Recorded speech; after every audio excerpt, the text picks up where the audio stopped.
Assalamualaikum warahmatullahi wabarakatuh. Waalaikumsalam warahmatullahi wabarakatuh. Oke, semangat sekali. Sudah siap belajar sejarah? Sudah. Oke. Nah, hari ini saya sebelumnya mau mengabsen kalian. Sudah tahu hari ini mau belajar apa? Belum tahu Bapak. Belajar sejarah Pak. Pastinya itu. Ya iya, belajar sejarah. Sejarah apa maksudnya? Sejarah Indonesia sekarang. Mana ya absennya ya?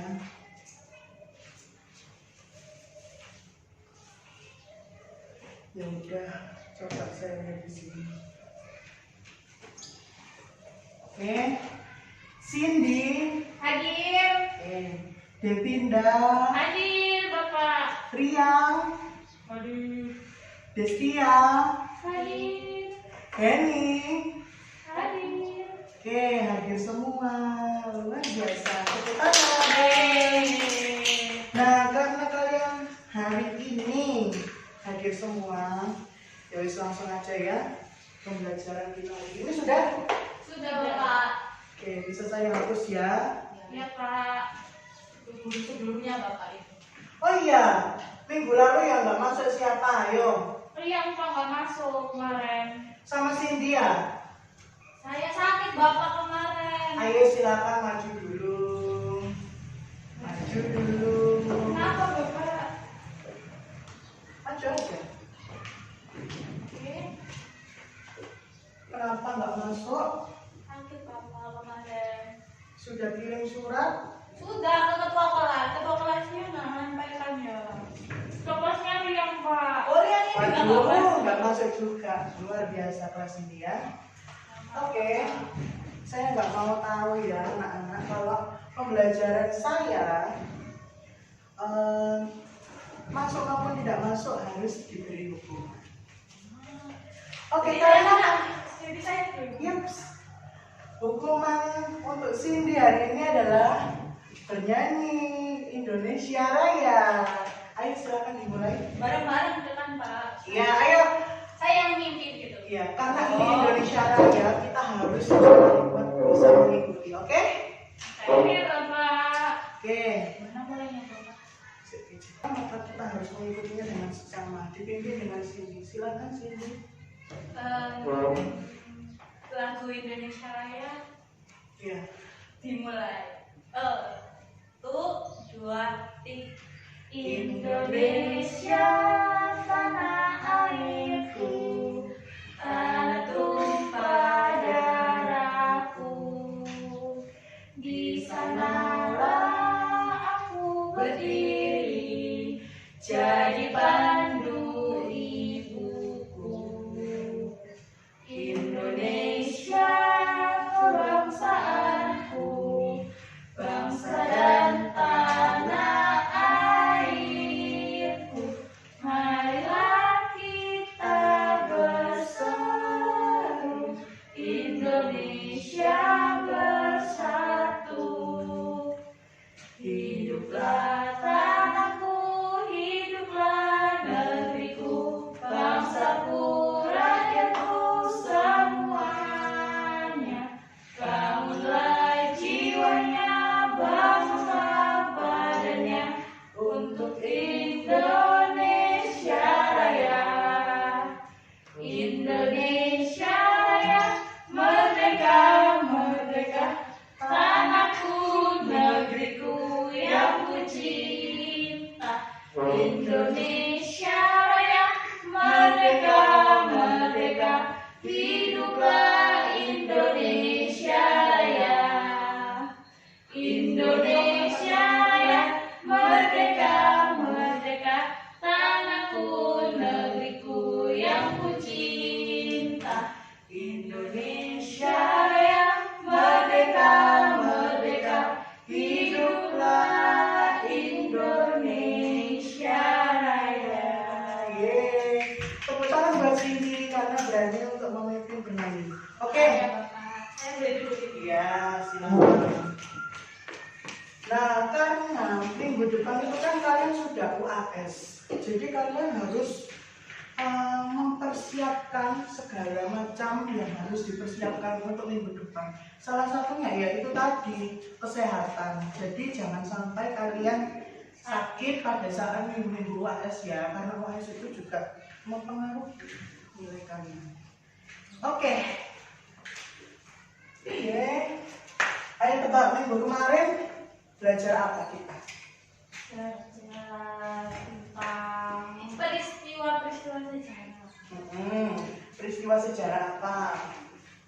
Itu apa namanya?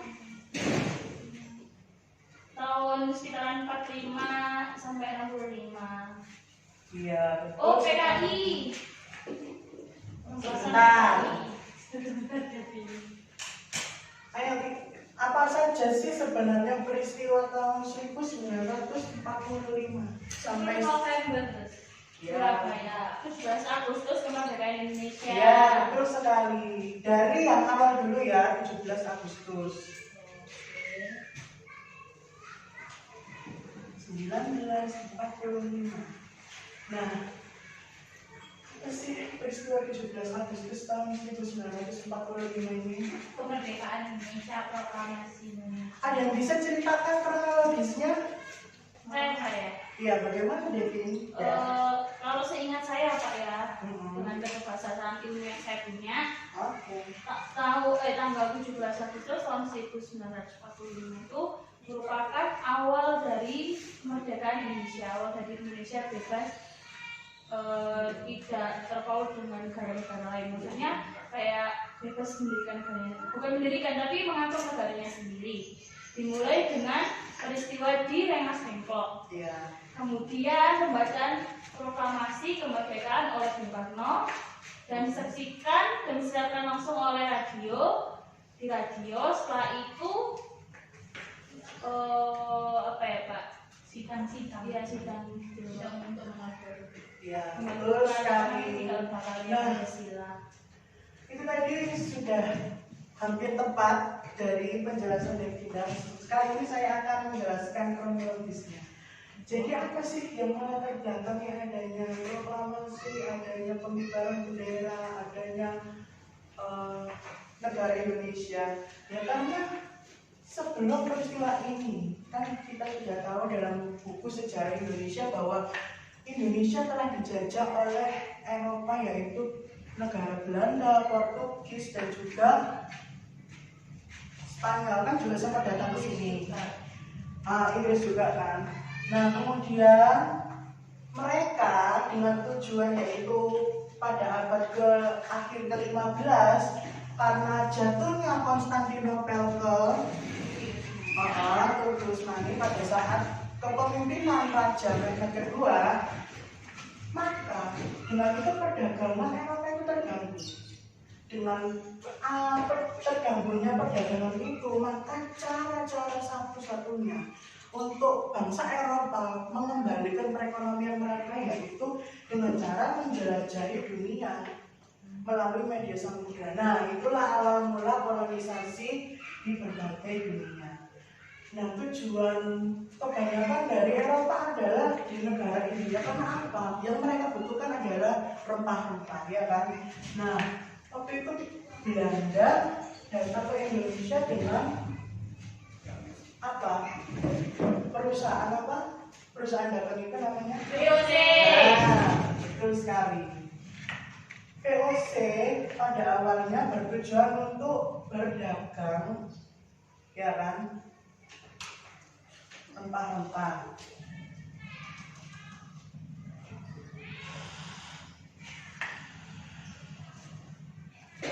Nah, berawal dari perusahaan dagang VOC ini, mereka mengambil sebanyak-banyaknya keuntungan dari perdagangan rempah-rempah mereka di Eropa. Nah, dari awal perdagangan itulah mereka akhirnya mempunyai semangat 3G. Ada yang tahu apa itu semangat 3G? Cindy? Gold, glory, gospel. Benar sekali. Apa itu gold? Emas. Maksudnya emas itu apa? Kalau dari tujuan bangsa Eropa. Rempah-rempah. Oh iya. Kekayaan.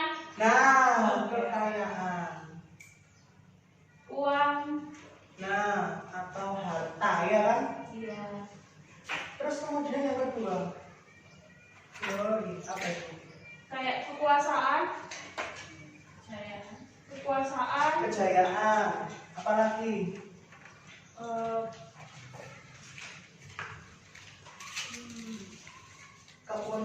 Keuntungan. Nah, yang ketiga, Gospel. Kepercayaan. betul sekali.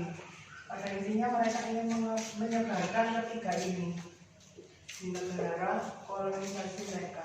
Nah, lama-kelamaan dalam perjalanan waktunya, VOC ini memiliki hambatan, yaitu kalian tahu kan kenapa bubarnya VOC? Yaitu salah satunya adalah banyaknya penyelewengan di dalam internal VOC itu, yaitu antara lain seperti ya kita tahu korupsi dan penyalahgunaan. Nah, dengan bangkrutnya VOC itu, maka Indonesia kemudian diganti menjadi di bawah pemerintahan Hindia Belanda. Paham sampai sini? Paham, Bapak. Nah, dari peristiwa penjajahan itu kemudian sampai beratus-ratus tahun hingga kerajaan yang ada di Nusantara kita itu hancur dan runtuh akibat akibat dari benar sekali. Nah, dengan itu maka Belanda untuk mencampur tangani perpolitikan di Indonesia semakin lancar.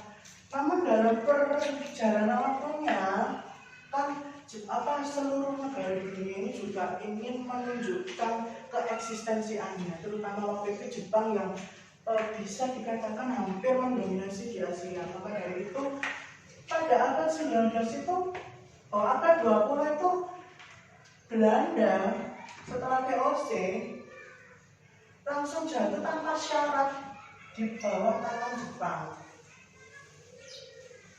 Tahu kan ya? Nah, pada saat itu Jepang sudah mulai memainkan politiknya di Asia, terutama di Indonesia. Banyak sekali dampaknya yang kemudian pada itu untuk tujuan Jepang yaitu menjadi dominasi Asia. Namun lambat laun pun juga Jepang dirasakan mengganggu kondisi politik dunia, yaitu yang sekutu juga ingin melakukan tujuan itu. Jadi waktu itu dengan adanya rasa ketergangguan politik sekutu, maka sekutu itu ingin menghancurkan Jepang juga dengan kalian tahu peristiwa tanggal 9 Agustus apa? Jatuhnya bom. Nah, jatuhnya bom di Nagasaki dan Hiroshima. betul sekali. Dengan itu Jepang itu langsung kalah melawan para sekutu. Nah, dengan itu maka posisi Jepang di Indonesia pun juga terpengaruh dari pemboman Jepang di Nagasaki. Oleh karena itu pada masa ini Jepang juga kalah oleh sekutu. Nah, dalam itulah kekosongan politik Indonesia, sehingga pada saat itu yang Jepang juga menjanjikan suatu kemerdekaan turut diambil kemanfaatannya oleh kita, yaitu dengan merancang PPKI hingga merancang dasar undang-undang kan dulu. Nah, sampai pada tanggal 16 Agustus terjadi Rengas Dengklok, yaitu peristiwa penculikan Soekarno dan Hatta, yang pada saat itu memaksa untuk para kaum muda untuk ayo segera melakukan proklamasi kemerdekaan, sehingga pada saat itu kaum tua yaitu ingin mempercayakan agar keselamatan Soekarno dan Hatta waktu itu yang diculik, maka setuju untuk melakukan proklamasi kemerdekaan. Itu adalah latar belakang peristiwa kemerdekaan 17 Agustus. Yang kedua apa? 10 November. Nah, 10 November. Apa sih peristiwa paling ikonik tanggal ini? itu peristiwa yang ada di Surabaya, penyobekan bendera merah putih biru di Hotel Majapahit Surabaya. Selain itu, Datang jenderal. terus lagi peristiwa yang ada di Surabaya. Pokoknya kampanye pemuda di Surabaya. Nah itu dari apa? Latar belakang gerakan-gerakan arek-arek Surabaya. Ketidaksukaan terhadap sekutu. Iya, terus yang menggerakkan siapa? Yang mendorong gerakan itu. Tomo. Nah, apa sih sebenarnya yang dilakukan Bung Tomo? Ini kan tokohnya tadi yang proklamasi ini Soekarno ya. Hatta. Soekarno. Apa sih yang dilakukan Bung Tomo pada tanggal 10 November ini? Menyemangati, menggerakkan para pemuda biar kayak semangatnya tuh menggebu-gebu untuk mempertahankan Indonesia. Iya. Oke, benar jawaban dari kalian berdua bahwa 10 November ini adalah sebuah peristiwa besar perang yang ada di Surabaya. Perang apa sih? Perang perlawanan rakyat-rakyat Surabaya kepada bangsa sekutu. Nah, apa latar belakangnya? Indonesia kan sudah merdeka pada tanggal ini, ya kan? Kenapa kok terjadi perang lagi pada tanggal 10 November? Nah, pada saat itu kan Jepang sudah runtuh sehingga 17 Agustus ini dimanfaatkan sebagai proklamasi. Dengan jatuhnya Jepang, maka sekutu kan menang pada perang Asia. Nah, dengan menangnya sekutu, maka ini mengambil alih Indonesia kembali. Padahal saat itu Indonesia sudah merdeka. Nah, dengan adanya itu, rakyat Surabaya dan sebenarnya seluruh Indonesia itu kan nggak mau lagi dijajah. Karena apa ya? Karena tadi kesengsaraan itu, kesengsaraan dijajah. Maka dengan itu, kembalinya sekutu ke Indonesia dengan pasukan-pasukan tentara sekutu dari Inggris dan Belanda mendatangi itu dilawan oleh masyarakat Surabaya. Nah, sehingga terciptalah perang-perang di Surabaya yang sangat ikonik, yang mulai dari perobekan bendera Belanda di Hotel Yamato. Kemudian itu kalau sekarang hotelnya berubah nama menjadi Majapahit, tapi waktu itu kan masih ada sisa-sisa peninggalan Jepang, ya kan? Jadi waktu itu hotelnya namanya Hotel Yamato, sekarang namanya Hotel Majapahit. Nah, mulai dari perobekan Belanda hingga yang paling terkenal adalah sampai menggemparkan seluruh dunia, apa coba? Terbunuhnya Jenderal Malaki. Iya, benar sekali.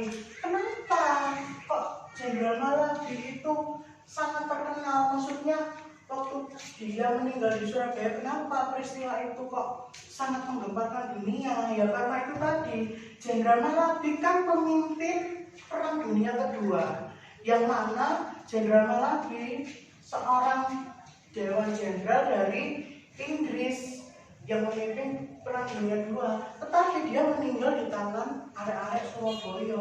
Itulah yang peristiwa yang menggemparkan seluruh dunia, bahkan sampai ditulis di koran-koran.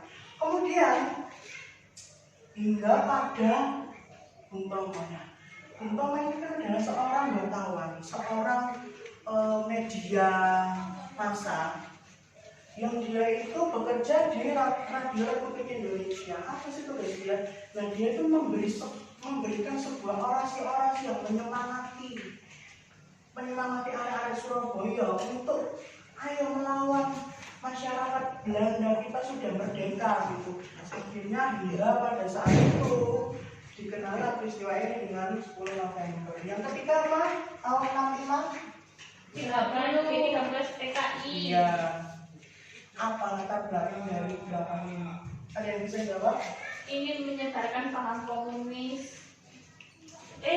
Ingin menegakkan Indonesia yang berbasis merubah Indonesia menjadi negara yang komunis. Betul sekali. Jadi ini kan dilatar belakangi oleh PKI yang waktu itu mendominasi Indonesia. Kemudian dengan mendominasinya mereka itu ingin memiliki tujuan kembali apa yang jadi tujuan mereka pada tahun 48 yang sudah terjadi kan. Paham kan? PKI 48 di Madiun itu juga diwujudkan di gerakan 30 SPKI. Selain itu, latar belakang yang kedua adalah adanya isu yang disiarkan, yang infonya melalui Dewan Jenderal yang akan mengkudeta pemerintahan Indonesia. Oleh karena itu, revolusi ini dilakukan atas dasar itu oleh PKI. Nah, waktu itu pada dini hari apa sih yang dilakukan PKI? Menculik jenderal. Iya. Nah, jenderal-jenderal itu sekarang yang kita kenal dengan revolution. iya, benar sekali. Nah, dengan terbunuhnya itu kemudian banyak teror-teror pada dini hari itu membuat masyarakat Indonesia kebingungan juga. Pada pagi harinya mereka menguasai bandara di Jakarta. Yang kemudian tapi penguasaan mereka itu tidak sangatlah berarti. Karena apa? Mereka tentara-tentara Indonesia dengan berhasil dan sigap mengambil alih kembali bandara tersebut dengan dipimpin oleh Soeharto dan menumpas PKI juga. Nah, dari pembelajaran ini kita dapat tokoh-tokoh ini. Sekarang saya tanya, apa sih sebenarnya nilai-nilai yang ada dalam peran Soeharto, Bung Karno, dan Bung Tomo? Saya Pak Mau. Apa? Nilai apa yang Anda dapatkan dari peran mereka mendukung Indonesia? Nilai yang terdapat dalam perannya para pahlawan-pahlawan kita pada saat peristiwa itu adalah rasa cinta mereka terhadap tanah air. Kayak jiwa nasionalismenya mereka itu sangat tinggi gitu Pak, sehingga mereka tuh rela untuk mengeluarkan semua tenaga, pikiran, dan waktu mereka hanya untuk kemerdekaan Indonesia gitu loh. Dan itu yang harus kita terapkan pada diri kita saat ini, walaupun kita sekarang sudah bebas bersekolah, kita bebas kemana aja, kita bebas belajar, tapi kita tidak boleh untuk lupa akan jasa-jasa mereka, dan juga kita di sini untuk mempertahankan kemerdekaan Indonesia. Dengan cara apa? Kalau menurut saya sendiri Pak ya, sekarang kan saya belajar nih Pak, saya harus belajar dengan rajin dan giat sehingga saya mempunyai ilmu, saya sekolah setinggi-tinggi mungkin sehingga ilmu saya ini bisa saya terapkan, bisa saya implementasikan untuk membangun Indonesia menjadi negara yang jauh lebih baik. Misalkan saya menciptakan suatu teknologi atau saya menciptakan suatu organisasi sosial yang membuat Indonesia ini menjadi memiliki nama sehingga ternyata Indonesia ini bisa menciptakan inovasi-inovasi yang bikin nama Indonesia itu bagus di negara-negara lain. Wah, jawabannya bagus sekali. Tepuk tangan buat Dinda. Ini oke, yang aktif menjawab dan jawabannya bagus akan mendapatkan hadiah dari saya. Oke. Nah, seperti yang dikatakan Dinda tadi, rasa cinta kepada tanah air. Nah, itulah pembelajaran kita hari ini. Apa sih yang disebut nasionalisme? Dari kata apa nasionalisme? Nasional dan nasionalisme. Apa itu nasional? Bangsa ya. Bersifat bangsa, ya kan? Negara. Tanah air. Tanah air. Isma apa sih itu? Ilmu. Ajaran, ya kan? Aliran. Oke.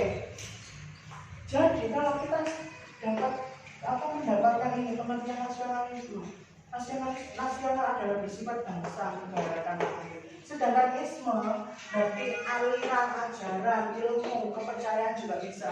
Maka nasionalisme adalah rasa cinta tanah air. Ajaran yang lebih simpel lagi. Ilmu cinta pada tanah air. Yang simpel lagi. Cinta tanah air. lebih rendah lagi. Aliran Ajaran kenegaraan, betul sekali. Nah, kalau ajaran kenegaraan, orang bisa dikatakan memiliki suatu ajaran aliran kenegaraan di dalam dirinya. Maka nasionalisme memiliki ciri-ciri, yaitu yang pertama tadi yang disebutkan di sini. Nah, cinta tanah air. Orang yang memiliki rasa cinta kepada tanah airnya, maka dia akan selalu bangga dengan negara. terus bangga, rela Mempertahankan, rela berjuang, rela berkorban. rela berkorban. Kemudian Mempertahankan, kalau kita misalnya suka kepada suatu hal, kemudian menjaga, pasti kita akan mementingkan kan kepentingan apa yang kita cintai daripada kepentingan kita. memprioritaskan, Berarti mementingkan kepentingan negara.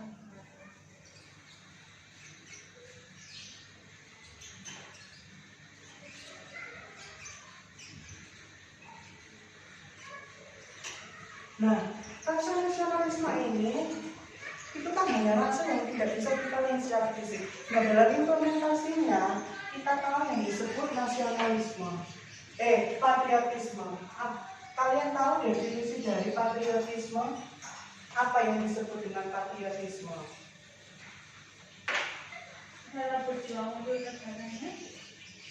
Dari kata Patriotisme. Patriot. Apa patriot? Pejuang, pahlawan. Nah, pahlawan. Identik pahlawan itu apa sih? Pejuang. Nah, Pejuang. berjuang. Dalam konteks nasionalisme, berjuang untuk kepada Negara. Sekarang hubungannya, apakah ada hubungan patriotisme dengan nasionalisme? Siapa yang bisa menjawab? Saya. Ya, silakan.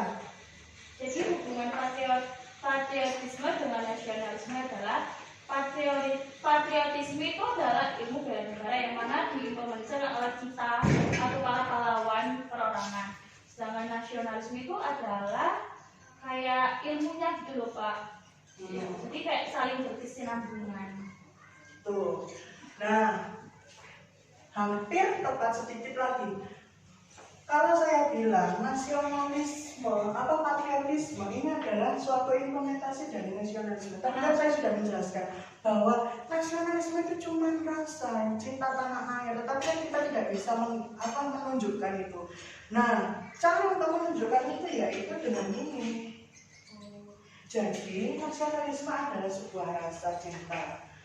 Kita implementasikan rasa cinta kita pada patriotisme dengan bela negara, dengan itu tadi pantang menyerah, dengan mementingkan kepentingan negara, itu patriotisme dalam hal implementasi. Sekarang kita hubungkan pada peran tokoh yang tadi. Tadi peran tokoh Soekarno misal. Soekarno, apa sih dia perannya? Proklamator ini. Nah. Proklamasi. Presiden pertama di Indonesia. Itu. Nah, dalam peran ini apa yang dilakukannya? Memperjuangkan kemerdekaan. Nah, dengan perjuangan itu atas dasar apa Soekarno memperjuangkan itu? Rasa cinta. Nah, atas rasa cinta yang ditunjukkan dengan keinginan merdeka.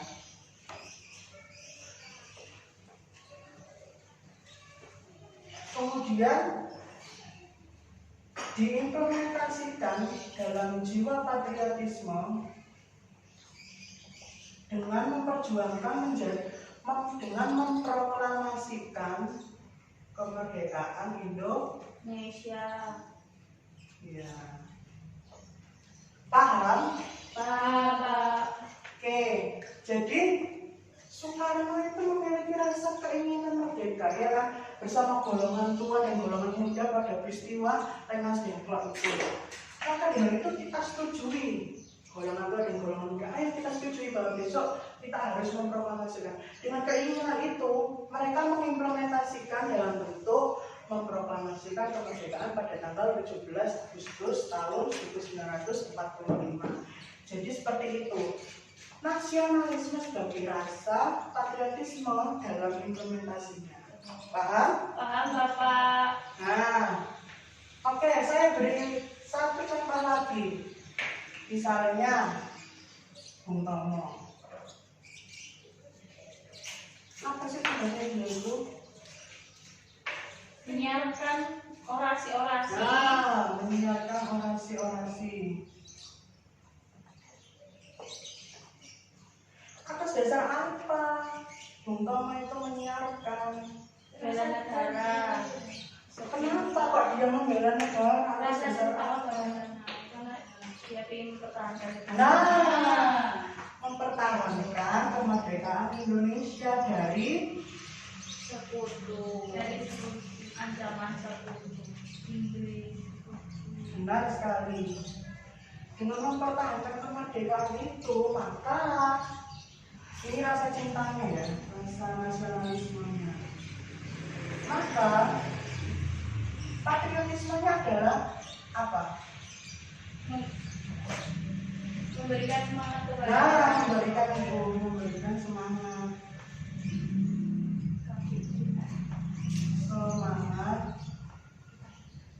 kepada rakyat Surabaya. Ini kalau kalian pengen itu ditulis ya, biar paham. Ya, Bapak. Oke, kalian kalau sudah paham, saya punya LKPD.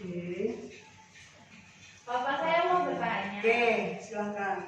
Jadi kan Bapak bilang kan kalau rasa patriotisme kan sebagai wujud dari rasa cinta tanah air Indonesia. Ya. Nah, kalau pada zaman dulu kan memang untuk menunjukkan rasa nasionalisme kan dengan cara ada yang berperang, ada yang menyemangati, ada yang itu. Kalau pada zaman sekarang itu bagaimana wujud untuk mewujudkan rasa nasionalismenya, bagaimana patriotismenya, Bapak? Sekarang kalian di sini buat apa? Belajar Tujuan kalian belajar apa? untuk meraih cita-cita.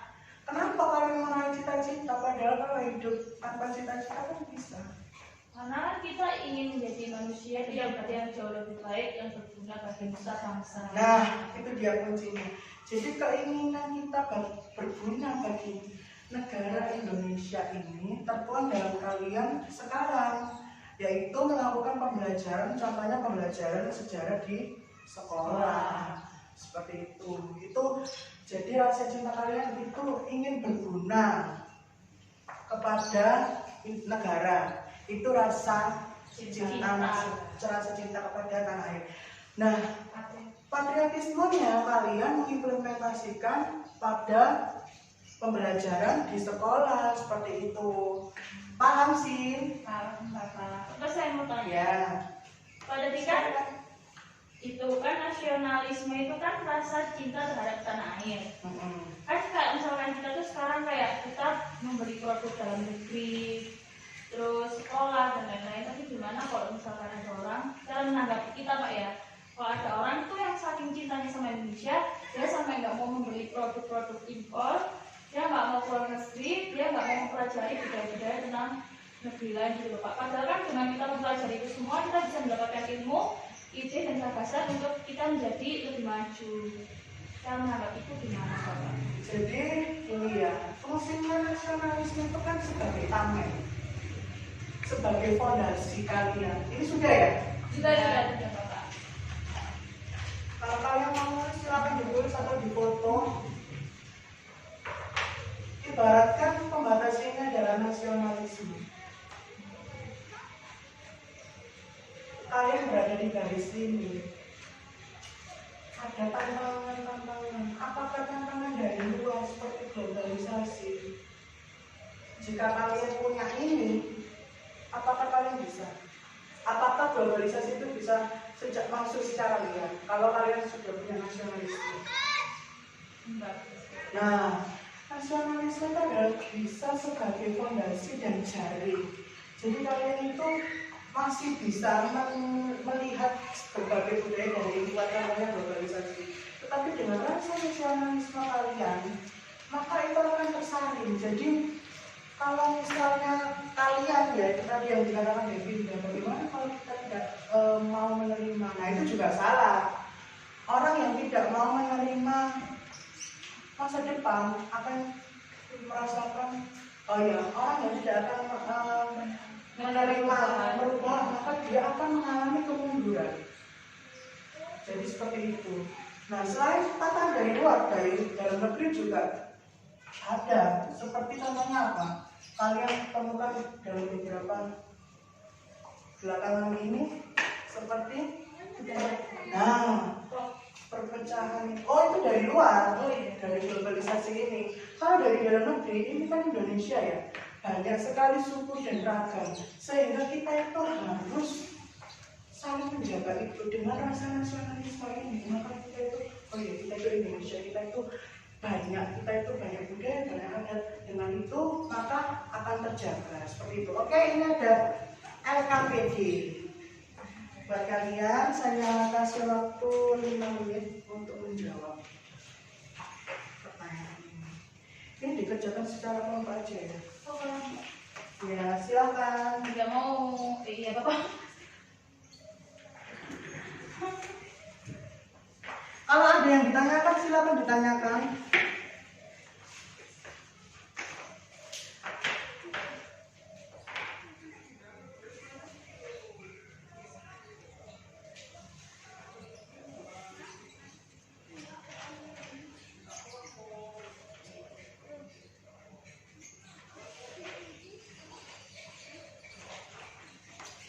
Ada yang mau ditanyakan?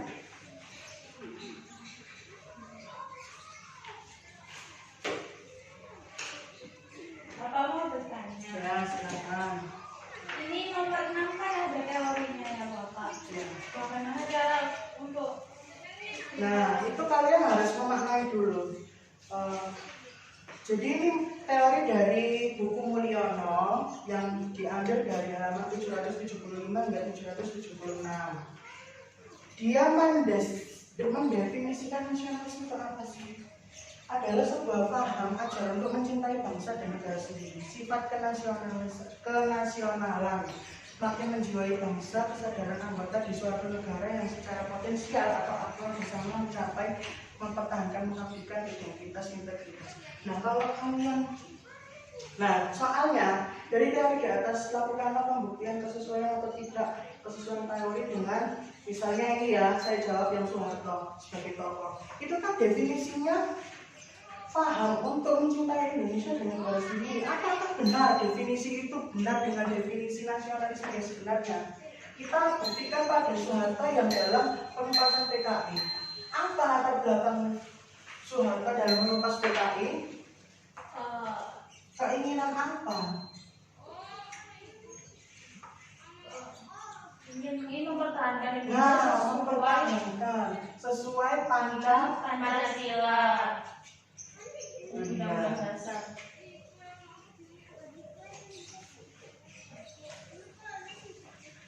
Ini nasionalisme.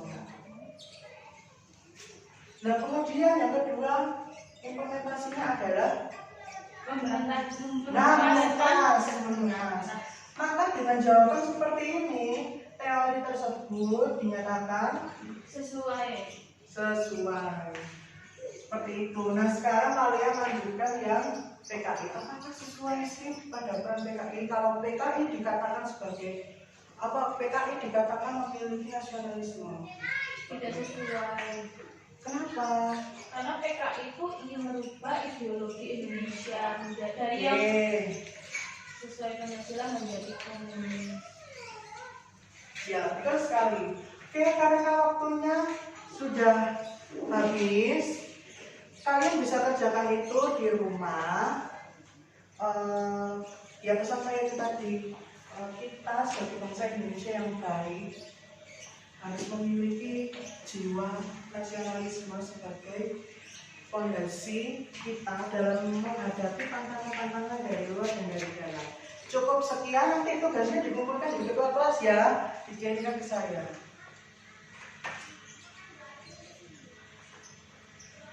Oh iya, saya belum menyimpulkan pembelajaran dari ini ya, gimana? Saya boleh tanya, Bapak? Iya, silakan. Jadi kan Bapak itu sudah bilang kalau misalkan kalau kita nggak mau menerima perubahan malah jadi kita akan menjadi kemunduran dulu. Tapi gimana kalau misalkan perubahan itu malah menjadi dampaknya itu malah negatif, kayak misalkan sekarang kan banyak banget penyelewengan sosial seperti contohnya seperti adanya penyelewengan sosial seperti Indonesia kan negara yang beragama. Tapi sekarang itu banyak orang yang banyak warga Indonesia yang karena adanya perubahan tadi menilai bahwa adanya sekarang kan ada ateis seperti itu, terus menerima LGBT, padahal itu kan beda banget sama budaya-budaya Indonesia. Nah kalau misalkan kayak sekarang itu seperti itu mulai dari awal kan bisa aja kedepannya penyelewengan sosial itu semakin parah gitu loh Pak. Kayak misalkan orang percaya bahwa bisa menikah dengan benda dan lain sebagainya seperti itu. Nah buat kita untuk membentengi diri kita agar tidak terjerat oleh penyelewengan sosial itu bagaimana? Nah itu tadi apa yang saya jelaskan. Definisi nasionalisme, nilai fungsional dari nasionalisme itu ada pada fondasi kita sebagai warga negara. Sebenarnya nasionalisme itu tidak hanya di negara Indonesia ya, karena nasionalisme ini adalah cinta kepada tanah air. Maka wajib hukumnya kalau kita sebagai warga negara, terutama Indonesia, harus memiliki karakter itu. Makanya itu dengan kita harus mempelajari dari sejak sekarang dengan mempelajari sejarah seperti ini. Kenapa tadi Devinda tadi tanya bagaimana kalau terjadi berlebihan ya kan dari itu tadi. Ya ini tadi fondasinya itu kita pada nasionalisme. Nasionalisme sebagai fondasi itu bisa memperkuat kita, bisa mengingat negara kita itu Indonesia loh, negara kita itu majemuk, negara kita itu dari segala sisi itu seperti ini. Dengan nasionalisme berarti kita tuh selalu teringat kepada negara kita. Kan nasionalisme mencintai tanah air. Apa yang kita cintai berarti selalu kayak mendorong kita untuk memikirkan apa yang kita cintai, yaitu dalam konteks ini negara. Jadi nasionalisme sebagai tangan tadi untuk mencegah tantangan dari luar seperti globalisasi yang kayak LGBT atau K-pop atau ateis itu tadi. Jadi dengan itu ini fungsinya sebagai fondasi dan saring dari itu. Terima kasih Bapak. Waktunya kurang berapa ini? Kurang 2 menit Pak. Oh gitu. Nah, oke, saya akan menjelaskan sedikit lagi saja. Apa sih sebenarnya kita itu hari ini belajar apa? Apa? Pertanyaan yang muncul adalah apa? Yaitu Cinta tanah air. Cinta tanah air. Kenapa? Apa tujuannya? Kenapa? Agar kita bisa mempertahankan Indonesia menjadi negara yang utuh. Selain itu, ya kita sebagai negara Indonesia, lihat, benar sekali, untuk menjaga keutuhan dari negara Indonesia. Bagaimana cara mewujudkan ini? Ya, berkorban. Contoh nyata.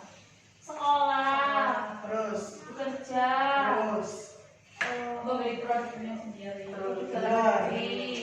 Itu tadi dengan bersekolah. Menjaga budaya. Melestarikan.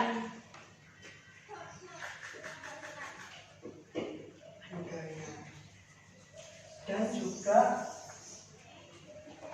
membeli produk dalam negeri.